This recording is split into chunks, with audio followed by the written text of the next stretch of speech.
Me too. Hi.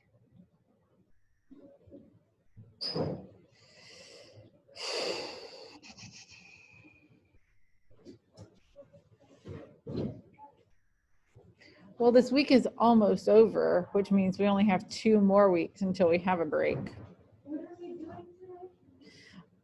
Kind of a lot. I didn't know if we were writing like an influence essay or something. No, we are tomorrow, but I'm gonna like give you the topic today so you can like kind of think about it and start planning a bit. My internet has been messing up. Like I was at my aunt's house all week, so I don't have a clue like what we're doing. Okay. Well, actually, the one that we're going to do on Friday is our last rhetorical analysis for a while, so you sort of know what we're doing.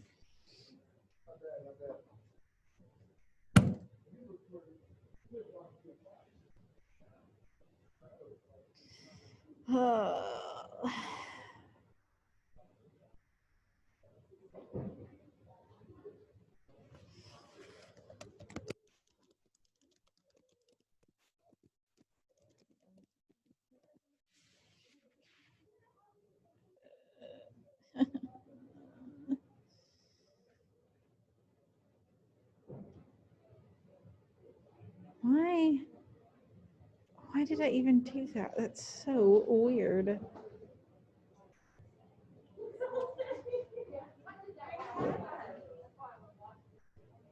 Yes.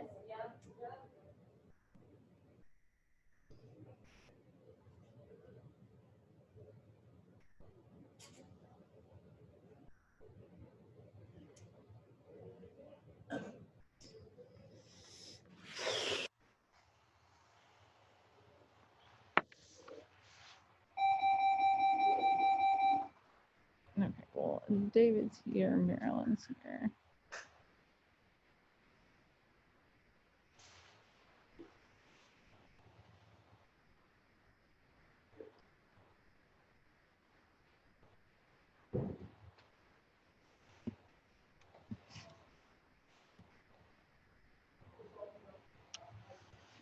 To fill up my water.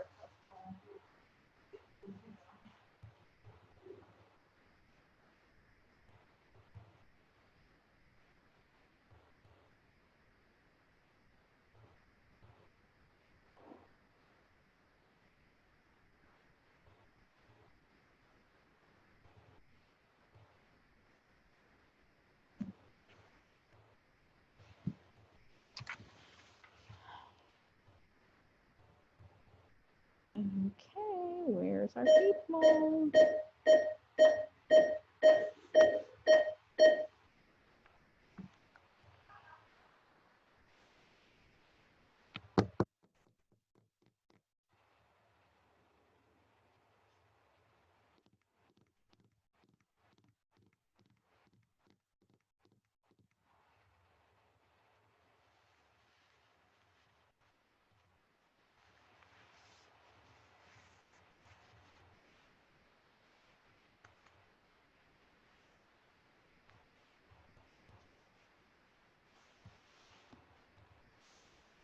Where is everyone?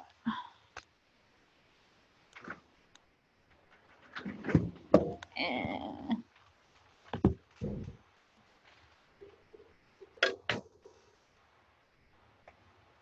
Hmm.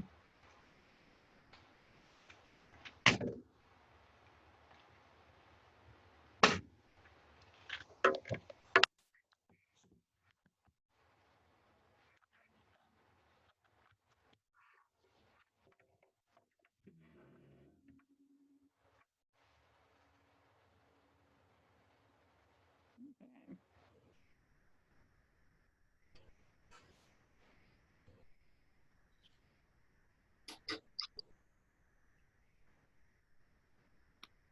Hi.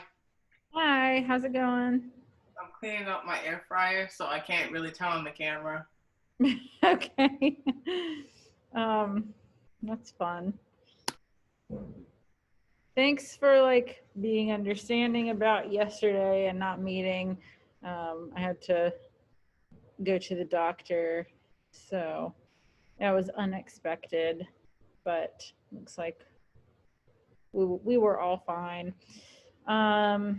Okay, so today we're gonna do some stuff with part one of In Cold Blood, and really, we're not gonna. What we're doing today and tomorrow actually really involves like the first little section that we read together. And I am going to reread it out loud just because I want to make sure that we're sort of refreshed on that before we do what we're doing today and tomorrow.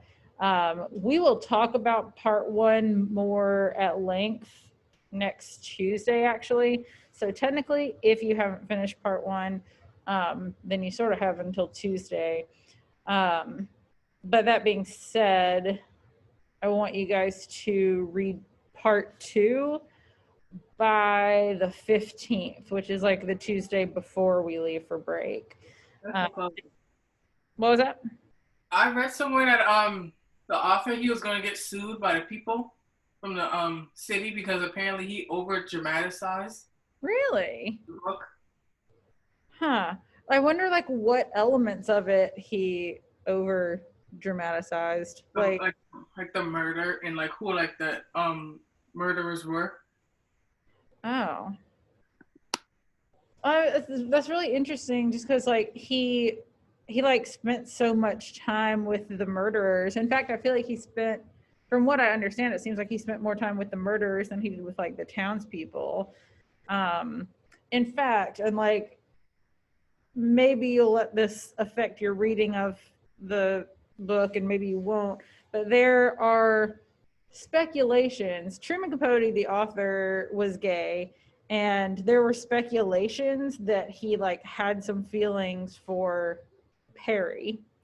And like as we read, you'll kind of see that he tends to favor Perry. I feel like he makes him more sympathetic than That's why the people were like gonna sue him because Really? he made it like the murderers to seem like they were just guys acting on a whim. Yeah. Well, Like a plan. I guess I get it, and I'd be upset if I knew people who had been murdered. I have known people who've been murdered actually. If they, if there was a book written about them that portrayed their killers as like sympathetic people, then I guess I could see being upset about that.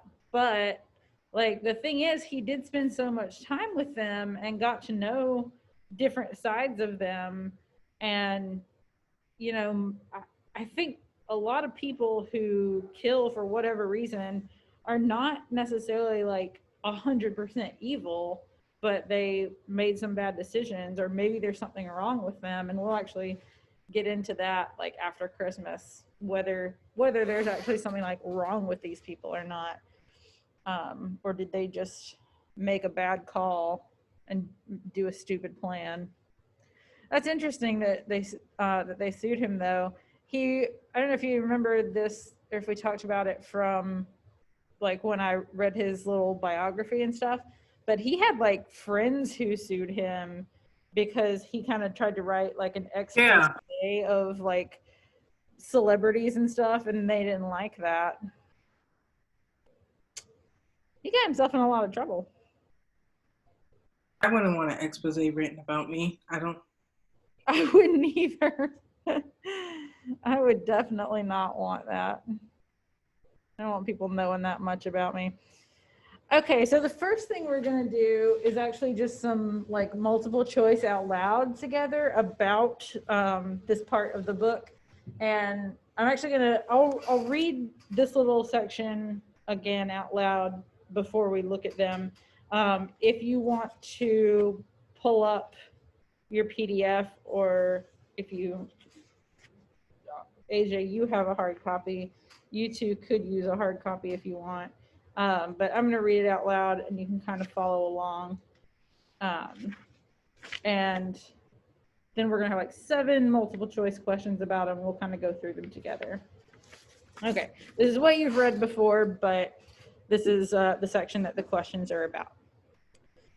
The village of Holcomb stands on the high wheat plains of western Kansas, a lonesome area that other Kansans call out there. Some 70 miles east of the Colorado border, the countryside with its hard blue skies and desert clear air has an atmosphere that's rather more far west than middle west. The local accent is barbed with a prairie twang, a ranch hand nasalness, and the men, many of them, wear narrow frontier trousers, Stetsons, and high-heeled boots with pointed toes. The land is flat and the views are awesomely extensive. Horses, herds of cattle, a white cluster of grain elevators rising as gracefully as Greek temples are visible long before a traveler reaches them. Holcomb, too, can be seen from great distances. Not that there's much to see, simply an aimless congregation of buildings divided in the center by the mainline tracks of the Santa Fe Railroad. A haphazard hamlet bounded on the south by a brown stretch of the Arkansas River, on the north by a highway, Route 50, and on the east and west by prairie lands and wheat fields. And pause because I'm going to close this door.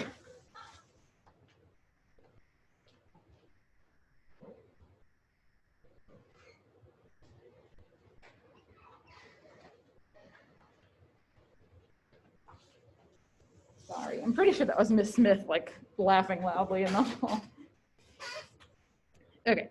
After rain or when snow falls thaw, the streets, unnamed, unshaded, unpaved, turn from the thickest dust into the direst mud. At one end of the town stands a stark old stucco structure, the roof of which supports an electric sign, Dance. But the dancing has ceased and the advertisement has been dark for several years.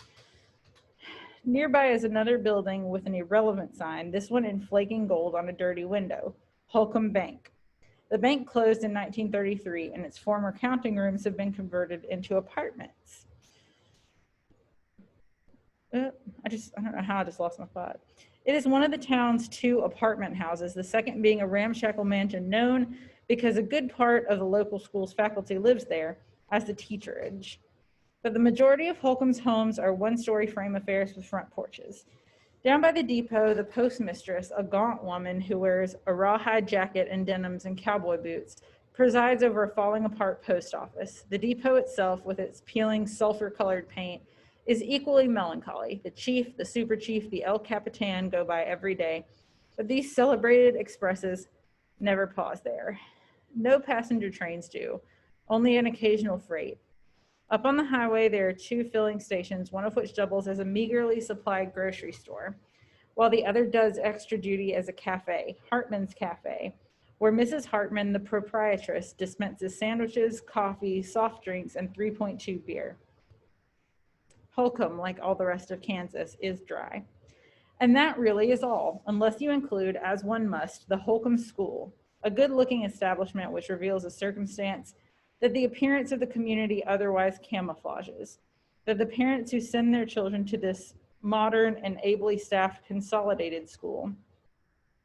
The grades go from kindergarten through senior high, and a fleet of buses transport the students, of which there are usually around 360, from as far as 16 miles away, are in general a prosperous people.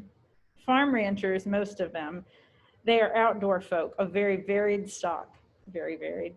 German, Irish, Norwegian, Mexican, Japanese. They raise cattle and sheep, grow wheat, milo, grass seeds, and sugar beets. Farming is always a chancy business, but in western Kansas, its practitioners consider themselves born gamblers, for they must contend with an extremely shallow precipitation. The annual average is 18 inches. And anguishing irrigation problems. However, the last 7 years have been years of droughtless beneficence. The ranch farmers of Finney County, of which Holcomb is a part, have done well. Money has been made not from farming alone, but also from the exploitation of plentiful natural gas resources, and its acquisition is reflected in the new school, the comfortable interiors of the farmhouses, the steep and swollen grain elevators. Until one morning in mid-November of 1959, few Americans, in fact few Kansans, had ever heard of Holcomb. Like the waters of the river, like the motorists on the highway, and like the yellow trains streaking down the Santa Fe tracks, drama in the shape of exceptional happenings had never stopped there. The inhabitants of the village, numbering 270, were satisfied that this should be so, quite content to exist inside ordinary life, to work, to hunt, to watch television, to attend school socials, choir practice, meetings of the 4-H club. But then, in the earliest hours of that morning in November, a Sunday morning, certain foreign sounds impinged on the normal nightly Holcomb noises, on the keening hysteria of coyotes, the dry scrape of scuttling tumbleweed, the racing, receding wail of locomotive whistles. At the time, not a soul in sleeping Holcomb heard them, 4 shotgun blasts that all told ended 6 human lives. But afterward, the townspeople, theretofore sufficiently unfearful of each other to seldom trouble to lock their doors, found fantasy recreating them over and over again. Those somber explosions that stimulated fires of mistrust in the glare of which many old neighbors viewed each other strangely and as strangers. Okay, so if you probably will need to have the PDF open because it'll refer to like specific sections, but I'm going to share my screen with you guys, and I have it, what's the word I'm looking for? Displayed up there. Oh yeah, I never finished attendance. Maryland's present. Avery, your real name is Jonathan.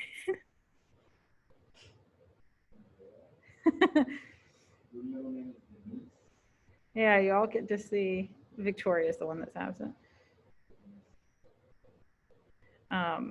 I actually had like already taken attendance for today because I meant to do it for yesterday and I didn't press the right button. So, oops.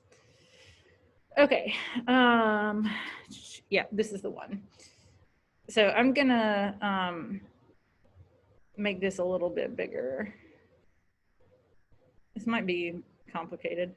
The red square just like protects the answers, but it's fine.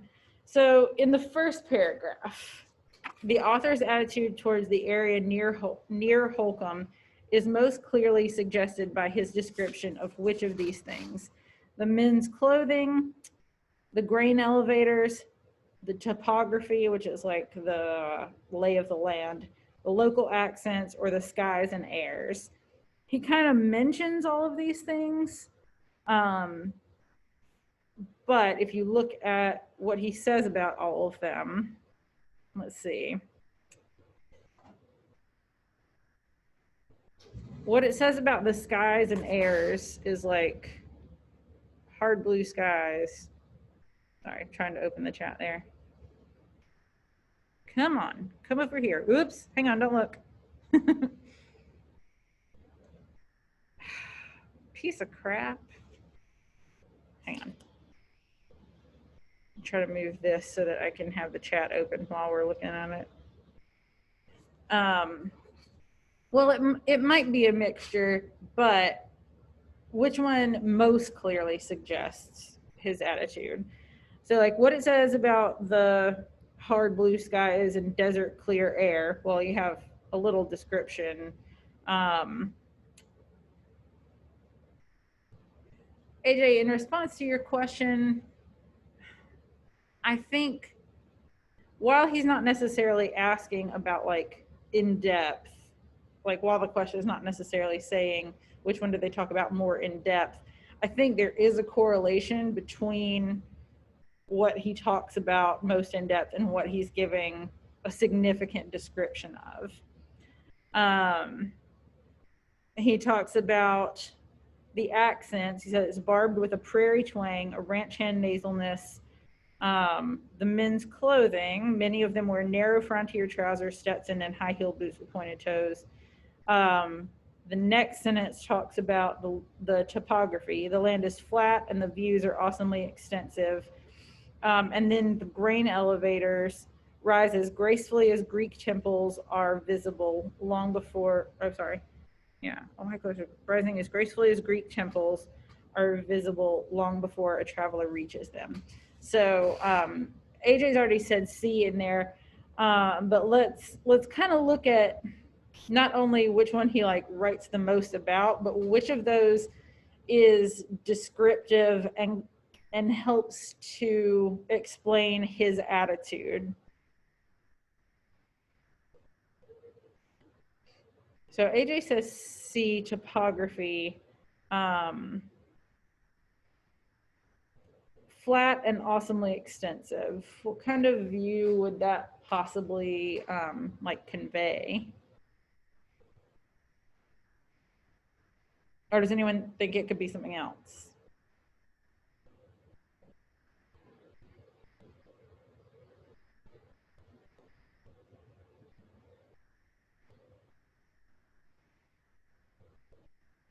No ideas? I have a ghost at my door. Okay, well, let's kind of look at some of them again.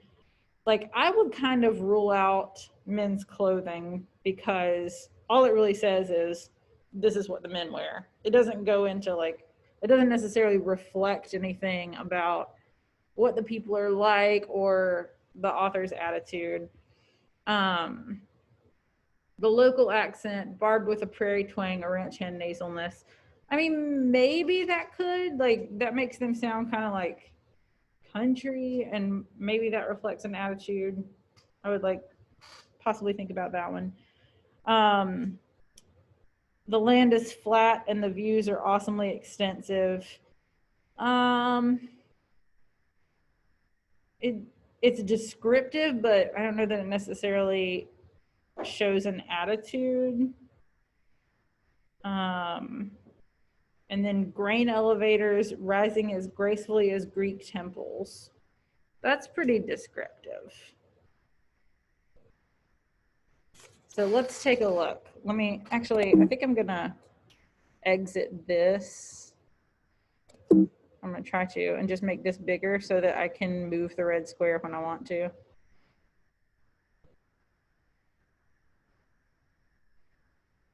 So for this one, the answer is actually grain elevators. The author's description of the high wheat plains near Holcomb is positive. I mean, all of it's kind of positive. Like the skies are blue, desert clear. It just kind of like talks again about what each one of them is. However, it's the author's hyperbolic description of the grain elevators rising as gracefully as Greek temples that most clearly indicates his appreciative attitude towards this area of Western Kansas. Yeah, so like talking about how it looks like Greek temples, it's pretty like, that's sort of over the top. I would never think about that when I'm looking at grain elevators. Not that I know what a grain elevator looks like.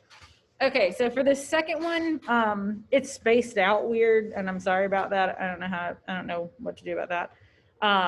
But for these that are like 1, 2, 3, it could be any one or any combination of them.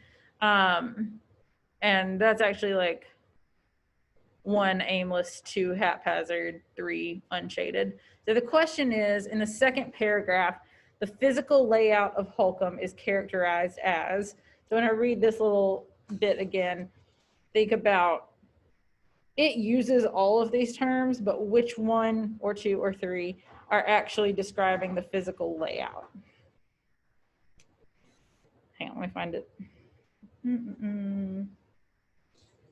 Not that there's much to see, simply an aimless congregation of buildings divided in the center by the mainline tracks of the Santa Fe Railroad, a haphazard hamlet bounded on the south by a brown stretch of the Arkansas River, on the north by a highway, Route 50, and on the east and west by prairie lands and wheat fields. After rain or when the snowfalls thaw, the streets, unnamed, unshaded, unpaved, turn from the thickest dust into the direst mud.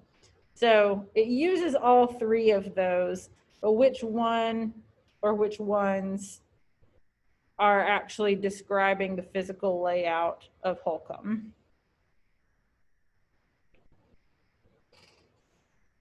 What do you guys think? Can you zoom in a little bit? I think I can. Yes, I can.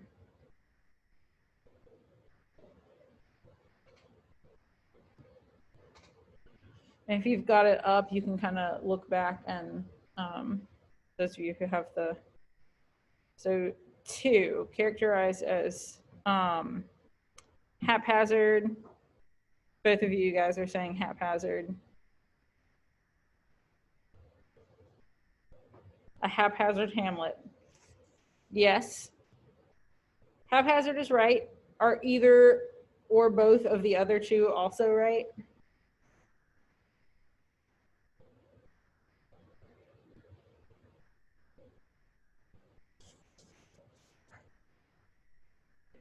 Let's see. Aimless too. Yes, correct. Aimless is talking about the collection of buildings. So like that's kind of what the town is made up of. And haphazard hamlet. Hamlet's like another word for like small town or village.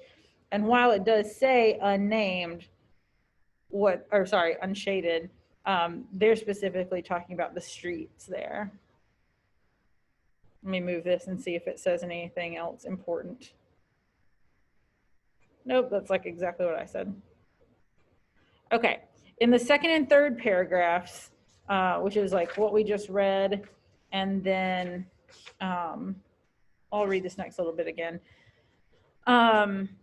The atmosphere of Holcomb is conveyed primarily by the author's selection of adverbs. Wait a minute.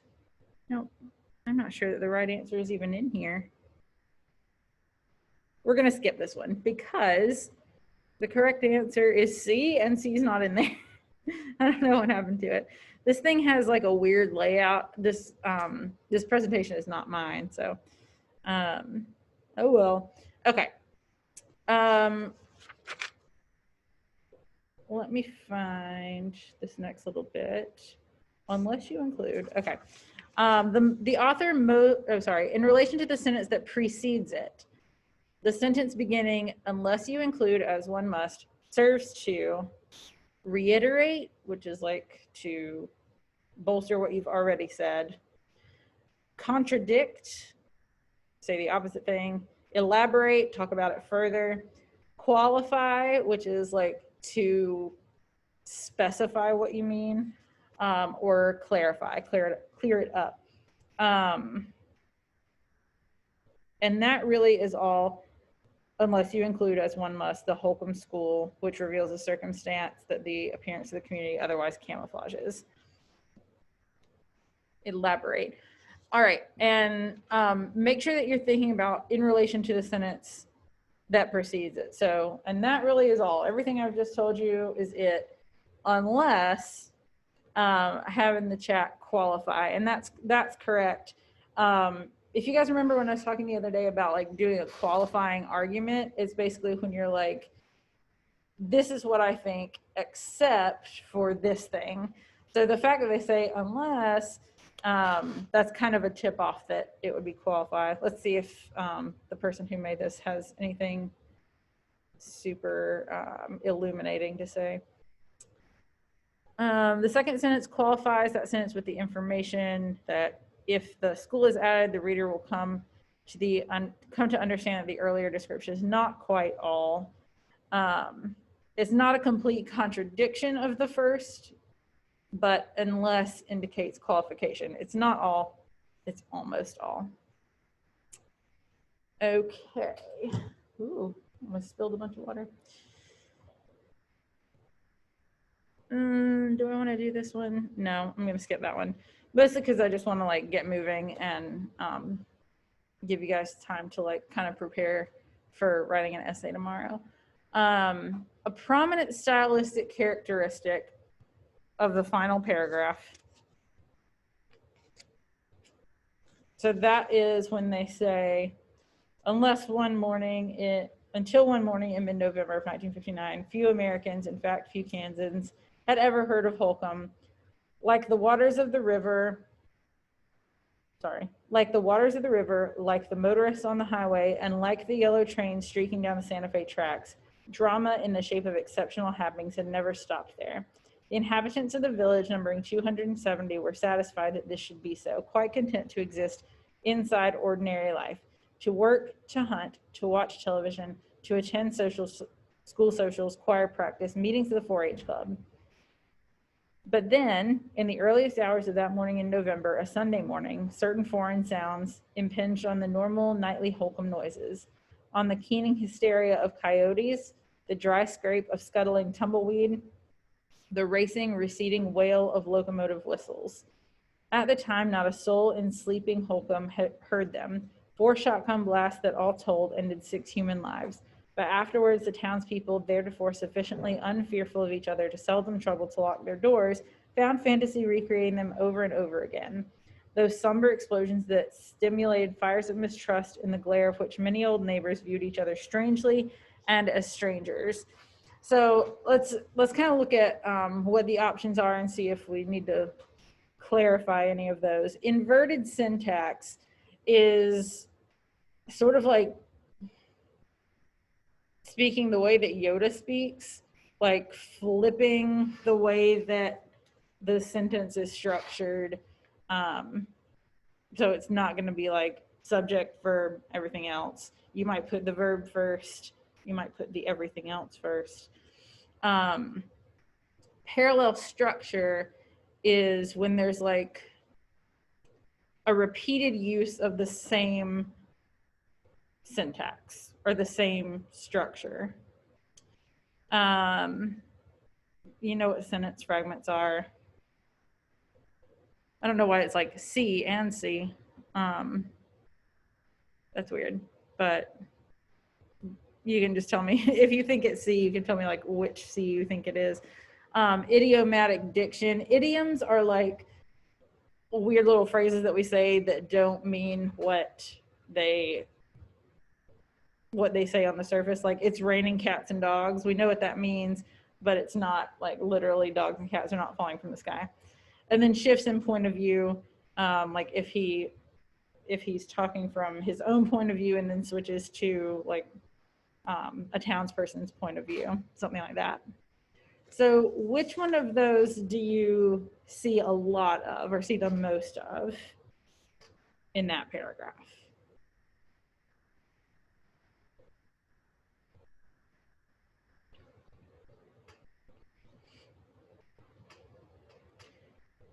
And if you have no idea, like don't feel too badly, because the answer is definitely something that we will talk about more later on, but like if you haven't really like considered it before or like really taken the time to notice it, it might be hard to pick up on.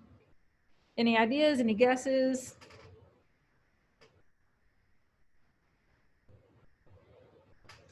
All right, let's look at what the red square has to say. Oop, I think you just saw the next answer. Parallel structure. So there are several examples of parallel structure where it says, like the waters, like the motorists, like the yellow trains. That's a good example of parallel structure. It's just like repeating the same structure. It's not necessarily always the same word, but it's going to be something kind of along those lines. The next example would be to work, to hunt, to watch whatever they were watching, to attend school socials.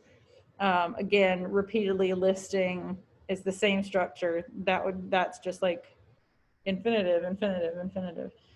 The keening hysteria of coyotes, the dry scrape of scuttling tumbleweed, the racing receding wall of locomotive whistles. Again, kind of listing these things, the blank.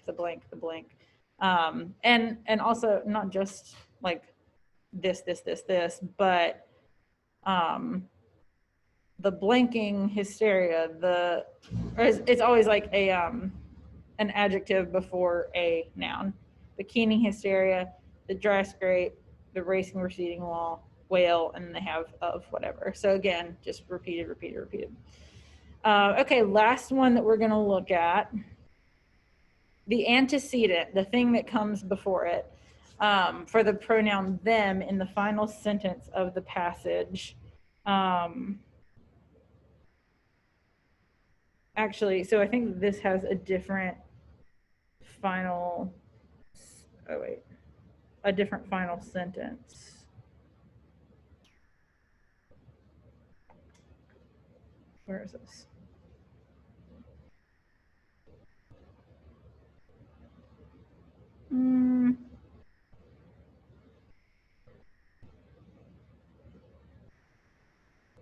Oh, okay.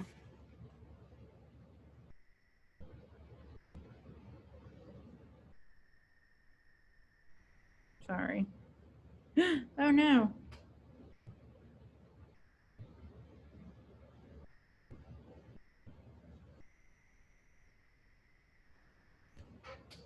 Sorry, this computer is like going nuts. I do want to still share, please. Okay, well, I'm going to skip this one too because I don't think that the passage is exactly the same. Okay, we're going to end that. And I didn't change anything. Leave me alone.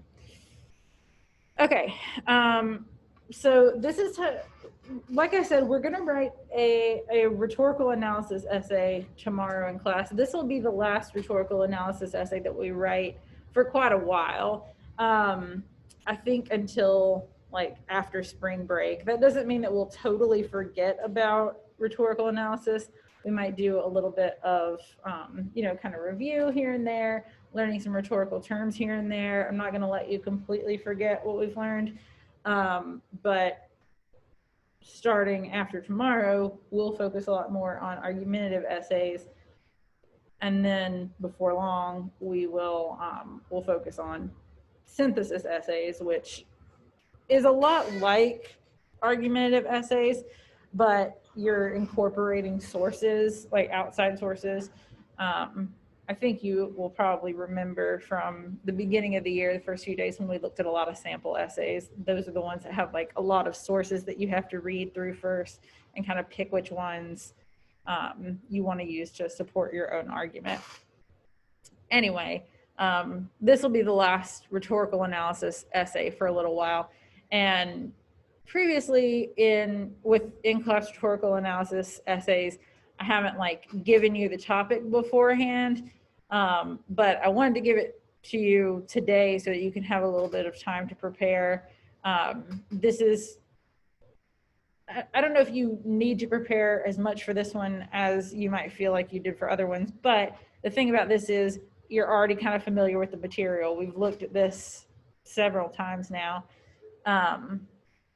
So it is in regards to In Cold Blood, and I like the fact that it's kind of tying in our like rhetorical stuff with the book we're looking at. So this is a presentation, but we're going to kind of like fly through it just to kind of like refresh you and to kind of get you to focus in on what you're going to be writing about and let you start kind of brainstorming, maybe planning a little bit.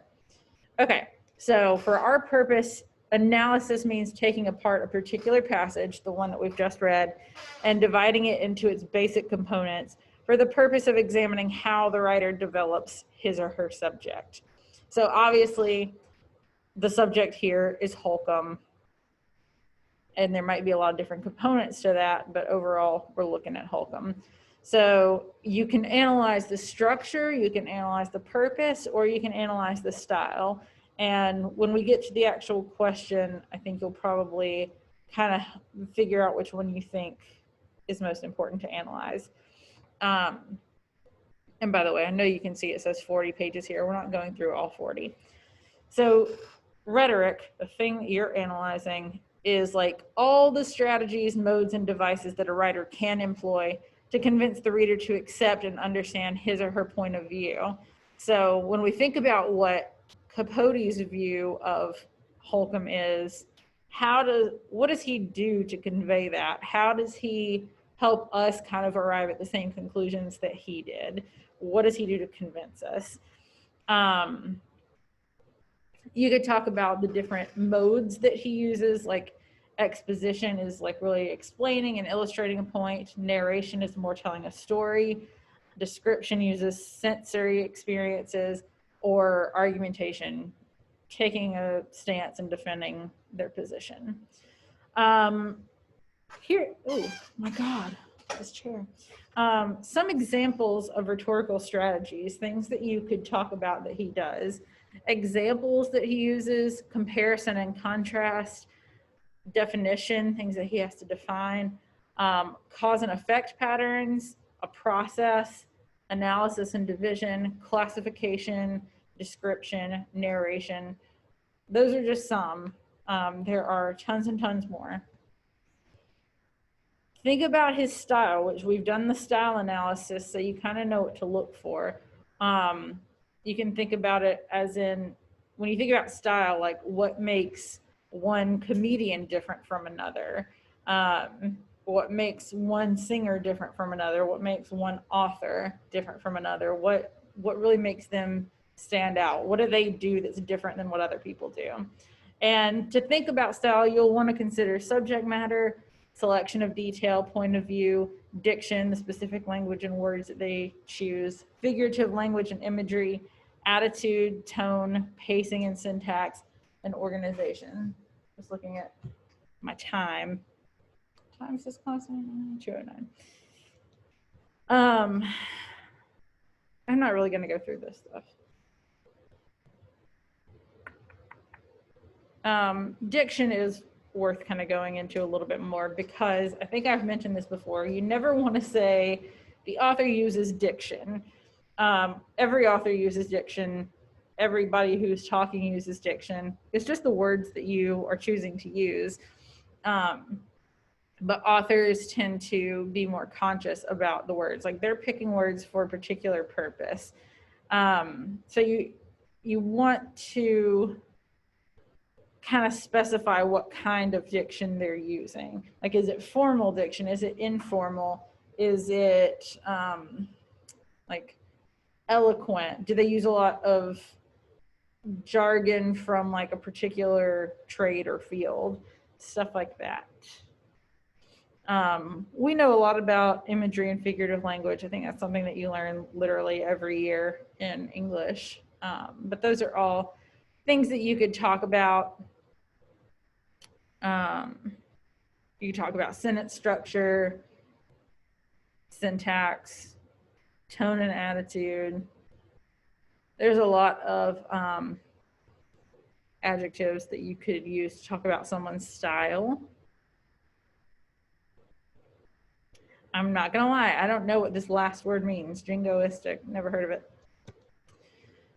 So you know this by now, but anytime you get an analysis essay, you're gonna get a passage, a prose passage, which prose is just not poetry. You'll have to analyze the language, including rhetorical strategies and stylistic elements. You need to read, understand, and analyze challenging texts, which honestly, I feel like this one is not that bad. It's not as much of a challenge as maybe some other ones. But you need to effectively manipulate language to communicate your analysis. The reason I say I don't think it's as bad is because this wasn't written like ages and ages ago. The language is like the kind of language that we use. It may not be like the most stimulating part of this book, but it's not hard to understand. So anytime you get a rhetorical analysis essay, you're going to have a prompt, obviously, and there are several different types of prompts. They might ask you to analyze an author's view on a subject, similar to how the first one that we did was what Joan Didion's view was of the Santa Ana winds and how she conveyed that. You might need to analyze rhetorical devices used by an author. You might need to analyze stylistic elements and their effects, analyze the author's tone, or you might have to compare and contrast two passages. That's unlikely, like for an AP exam, but you know, you might have to at some point. Analyze purpose, some of the ways an author recreates an experience, how the author presents him or herself, discuss the intended or probable effect of a passage. I like that it's et cetera is its own bullet point. Okay, so we'll have a few minutes, not too much, but a few minutes where you can start planning your essay, deconstruct the prompt. You know, when I show it to you in just a second, kind of take it apart and see, like, what do I actually have to do? What do I need to focus in on? What question am I specifically answering? Read the passage, mark it up. Like, you know, if you have a printer at home, you could print that passage and like make notes on it. And, you know, actually, if we were in class, if we were all in person, I would probably print out most of these prompts so that you could write on them. It's 2:00. Thank you. Plan your essay, like do an outline, figure out what you want to say, write it, and then proofread it if you have time. And if you don't, not a big deal. Okay, so here's the prompt, and read it carefully. Make sure that you're noticing the really essential terms and elements and seeing what it's asking you to do. So, and you can have your either your book or your PDF open while you're doing this so that you can kind of look at it more closely, obviously. The following paragraphs, or the paragraphs that we're looking at, are from the opening of In Cold Blood. After carefully reading the excerpt, write a well-organized essay in which you characterize Capote's view of Holcomb, Kansas, and analyze how Capote conveys this view. Your analysis may consider such stylistic elements as diction, imagery, syntax, structure, tone, and selection of detail. Or it might consider a bunch of other stuff. Those are just suggestions. So really, structurally, this essay is going to be a lot like the Santa Ana Winds one. It's asking, like, what is the author's view of the thing they're writing about, and how do they convey that view? What things do they use to convey that view and kind of convince us of what they're saying? So that's what you're going to be doing tomorrow, and I will I'll make an assignment on Canvas that's got the prompt and also has the paragraphs so that you don't have to keep like going back and forth. Okay, any questions about this, or like stuff you want to talk about before tomorrow?